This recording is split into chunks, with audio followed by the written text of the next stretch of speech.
Hi guys, இது அவங்க GR nursery garden. இன்றைக்கி நம்ம என்ன செடி பார்க்க போகிறோம்னா பலா வெரைட்டி தாங்க பார்க்க போகிறோம். ஃபர்ஸ்ட் ஆஃப் ஆல் வந்து பிங்க் பலா பார்க்குறேங்க. இது என்னடா பிங்க் பலா சொல்கிறான்னு பார்க்குறீங்களா? ஆமாங்க, இது வந்து வெளியே வந்து பச்சை கலரில் இருக்கும், உள்ள ப்ளஸ் வந்து நல்லா பிங்க் கலர் இருக்கும். குழந்தைங்களாம் வந்து அட்ராக்டிவாக கலர்ஃபுல்லாக இருக்கிறனால இது அதிகம் விரும்பி சாப்பிட்லாம். இதான் நம்ம பார்க்க போகிறது ஆல் சீசன் பலா. நார்மலாக பலா செடி வந்து ஒரு சீசனில் தாங்க காய் காய்க்கும், ஆனால் இது அப்படி இல்லை. சீசன் இருக்கிறப்பையும் காய் காய்க்கும், சீசன் இல்லாதப்பையும் காய் காய்க்கும். மற்ற பலா வகையோடு கம்பேர் பண்ணுறப்ப இது கொஞ்சம் டேஸ்ட் வந்து மாறுதாங்க. அதுக்கு என்ன பார்க்க போகிறோம்னா கம்லேஸ் பலா. பலாப்பழங்களே இருக்கிற பிரச்சனை என்னென்னா அந்த சொலையை நம்மளால் எடுக்கிறது தாங்க பிரச்சனை. ஆனால் இந்த வெரைட்டியில் அப்படி இல்லை, இதோட பிசுபிசுத்தன்மை வந்து ரொம்ப கம்மி. ஸோ அதனால் நம்ம ஈஸியாக எடுத்து ஈஸியாக சாப்பிட்லாம். பிசுபிசுன்னு இல்லாதனால இதோட டேஸ்ட் வந்து ரொம்ப கம்மியாக இருக்குன்னா இல்லை, இதோட டேஸ்ட் ரொம்ப அருமையாக இருக்கும்.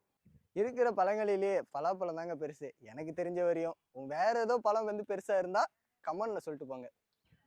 அடுத்ததாக பார்க்க போகிறது Z33 பலா வகை. சமீப காலங்களில் அதிக டேஸ்ட் உடைய பலா வகையில் இது ஒன்று. இதை சீக்கிரமாக காய வச்சிருங்க. அதே மாதிரி இது மகசூல் அதிகம் தரதுனால விவசாயிகளுக்கு ஒரு ஏற்ற பலா வெரைட்டியாக சொல்லிடும். இன்னைக்கு பார்த்த பலா வெரைட்டி அனைத்து வந்து ஜிஆர் நர்சரியில் உள்ளது. இதை வந்து நீங்கள் நேரடியாகவோ அல்லது ஆன்லைனில் ஆர்டர் செய்தும் வாங்கிக்கலாம். மொத்தமாகவும் வாங்கிக்கலாம், இல்லை வந்து ஒரு பிளான்ட் 2 பிளான்ட்டாகவும் நீங்கள் வாங்கிக்கலாம். மேலும் இது போன்ற செடி வெரைட்டிகளை தெரிந்து கொள்ள ஜிஆர் நர்சரி கார்டன் பேஜை ஃபாலோ பண்ணுங்கள். மீண்டும் ஒரு நல்ல வெரைட்டியில் சந்திப்போம். Bye by.